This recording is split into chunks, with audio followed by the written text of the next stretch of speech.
दुनिया के सबसे खूबसूरत देश, एफिल टावर, स्विट्जरलैंड की वादियां, हम भारतीयों के लिए यूरोप किसी जन्नत से कम नहीं है। लेकिन क्या आप जानते हैं कि इस जन्नत का रास्ता नर्क जैसी कागजी कार्रवाई से होकर गुजरता है। हाल ही में एक इंडियन टेक प्रोफेशनल ने लंदन में बैठकर ये कहा कि मेरा भारतीय पासपोर्ट अब मेरी जिंदगी में कोई वैल्यू ऐड नहीं करता। ये बात कड़वी लग सकती है, लेकिन इसके पीछे का सच और भी भयानक है। आज हम बात करेंगे उस शेंगेन वीजा की जो भारतीयों के लिए एक मानसिक और आर्थिक बोझ बन चुका है। आइए करते हैं इस वीजा सिंडिकेट का पोस्टमार्टम। 2024 की एक रिपोर्ट के मुताबिक भारतीयों ने करीब 11 लाख शेंगेन वीजा एप्लीकेशन डाली, जिनमें से 1.65 लाख रिजेक्ट हो गई। आप गणित समझिए, एक वीजा की फीस करीब 8,000 से 10,000 होती है। इसका मतलब है कि सिर्फ 2024 में भारतीयों के 136 करोड़ पानी में बह गए और ये फीस नॉन रिफंडेबल है। सबसे ज्यादा रिजेक्शन रेट फ्रांस यानी 15.8%, ऑस्ट्रिया और बेल्जियम जैसे देशों का है। यानी आपने पैसे दिए, महीनों इंतजार किए, होटल बुक किए और अंत में आपको मिला एक रिजेक्शन लेटर और भारी आर्थिक नुकसान। अभी दिसंबर 2025 में एक भारतीय जो लंदन में एक सॉफ्टवेयर डेवलपर है, उनका दर्द वायरल हो गया। दरअसल उनके अपने बेस्ट फ्रेंड के बर्थडे पर आयरलैंड जाना था, पैसे थे, समय था, पर वीजा नहीं था। उन्होंने बताया कि जर्मनी की यात्रा के कारण उनके पास नए वीजा के लिए जरूरी डेज पूरे नहीं थे। उनका कहना है कि शेंगेन वीजा अप्लाई करना किसी फुल टाइम जॉब जैसा है। बैंक स्टेटमेंट, कवर लेटर, 6 महीने की सैलरी स्लिप, होटल कंफर्मेशन और इन सब के बाद भी आप एयरपोर्ट पर उस कतार में खड़े होते हैं जहां आपको शक की निगाह से देखा जाता है, जबकि बाकी देशों के लोग ई गेट से मुस्कुराते हुए निकल जाते हैं। ये सिर्फ फिजिकल नहीं बल्कि एक मेंटल टॉर्चर है।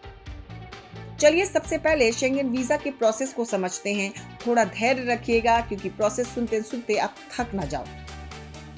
सही देश और वीजा प्रकार चुनें। यदि आप कई देशों में जा रहे हैं तो उस देश के एम्बेसी में आवेदन करें जहां आप सबसे अधिक दिन रुकेंगे। यदि दिन बराबर हैं तो पहले प्रवेश करने वाले देश में आवेदन करें। प्रकार: पर्यटन के लिए टूरिस्ट वीजा यानी टाइप सी चुनें जो 180 दिनों में 90 दिनों तक रहने की अनुमति देता है। अपॉइंटमेंट बुक करें, वीएफएस ग्लोबल या बीएलएस। ज्यादातर शेंगेन देशों के आवेदन वीएफएस ग्लोबल के माध्यम से जमा होते हैं। उनकी वेबसाइट पर जाकर स्लॉट बुक करें। पीक सीजन गर्मियों में अपॉइंटमेंट मिलना मुश्किल होता है, इसलिए यात्रा से कम 2 से 3 महीने पहले बुकिंग करें। जरूरी दस्तावेज: पासपोर्ट 10 साल से पुराना ना हो और वापसी की तारीख के बाद कम से कम 3 महीने तक वैध हो। हाल ही की 2 फोटोज, सफेद बैकग्राउंड और 80% चेहरा दिखना चाहिए। एप्लीकेशन फॉर्म ऑनलाइन भरें, साइन करते हुए। कवर लेटर: इसमें अपनी यात्रा का पूरा प्लान और उद्देश्य विस्तार से लिखें। फ्लाइट और hotel booking, confirm return ticket और रहने के प्रमाण यानी होटल वाउचर दें। ट्रैवल इंश्योरेंस: न्यूनतम लगभग 28 लाख का कवरेज अनिवार्य है। आर्थिक प्रमाण: पिछले 6 महीने का बैंक स्टेटमेंट बैंक की मोहर के साथ, पिछले 3 साल का आईटीआर। सैलरी स्लिप: नौकरी पेशा के लिए या बिजनेस रजिस्ट्रेशन जो खुद का बिजनेस चलाते हैं। वीजा फीस 2025 के अनुसार एडल्ट्स यानी 12 साल से ऊपर के लोगों के लिए 8,200 से लेकर 9,100 विनिमय दर के अनुसार। बच्चे 6 साल से 12 साल के बीच में लगभग 4,100 से लेकर 4,600। 6 साल से कम का निःशुल्क है। वीएफएस सर्विस चार्ज यानी 1,500 से लेकर 3,000 अलग से देना होता है। सबमिशन और बायोमेट्रिक्स: अपॉइंटमेंट के दिन आपको व्यक्तिगत रूप से केंद्र पर जाना होगा। वहां आपके फिंगरप्रिंट और फोटो लिए जाएंगे। यदि आपने पिछले 59 महीनों में शेंगेन वीजा के लिए बायोमेट्रिक्स दिए हैं तो शायद दोबारा जरूरत ना पड़े। प्रोसेसिंग टाइम: आमतौर पर इसमें 15 कैलेंडर दिन लगते हैं, लेकिन कुछ मामलों में या व्यस्त समय में ये 30 से 45 दिन तक भी खिंच सकता है।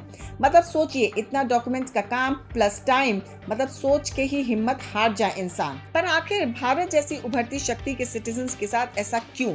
शेंगेन वीजा क्यों एक नाइटमेयर की तरह है? जिसका कारण है ट्रस्ट डेफिसिट। यूरोपीय देशों को डर रहता है कि भारतीय टूरिस्ट बनकर आएंगे और वहीं ओवरस्टे यानी छिपकर काम करने लगेंगे। The 90/180 रूल: आप 180 दिनों के भीतर केवल 90 दिन के ही वहां रह सकते हैं। ये नियम बार बार यात्रा करने वाले प्रोफेशनल्स के लिए किसी जेल की दीवार जैसा है। अपॉइंटमेंट क्राइसिस: आज के समय में दिल्ली या मुंबई में अपॉइंटमेंट मिलना ही जंग जीतने जैसा है। कई बार लोगों को 2 महीने बाद का स्लॉट मिलता है, तब तक उनकी ट्रिप की प्लानिंग धरी की धरी रह जाती है। हम यूपीआई और डिजिटल इंडिया की बात करते हैं, लेकिन हमारा केवाईसी और बैंकिंग वेरिफिकेशन सिस्टम आज भी पुराना है। ये सवाल उठाना कि ग्लोबलाइजेशन के इस दौर में अगर पासपोर्ट आपकी फ्रीडम को रोक रहा है तो वो सिर्फ एक कागज का टुकड़ा है, गलत नहीं है। अमेरिका और यूरोप को भारत का बाजार तो चाहिए, लेकिन भारतीयों की मोबिलिटी पर आज भी कड़े पहरे हैं। हालांकि कुछ अच्छी खबरें भी हैं। हाल ही में भारतीय और यूरोपीय संघ के बीच कैस्केड सिस्टम की बात हुई है, जिसमें पुराने यात्रियों को 2 से 5 साल का मल्टीपल एंट्री वीजा मिल सकेगा। लेकिन क्या ये काफी है? क्या आपको भी लगता है कि भारतीय पासपोर्ट को अब वो इज्जत मिलनी चाहिए जो एक ग्लोबल पावर को मिलती है? क्या आपके साथ भी वीजा को लेकर कोई बुरा अनुभव हुआ है? कमेंट्स में हमें जरूर बताएं।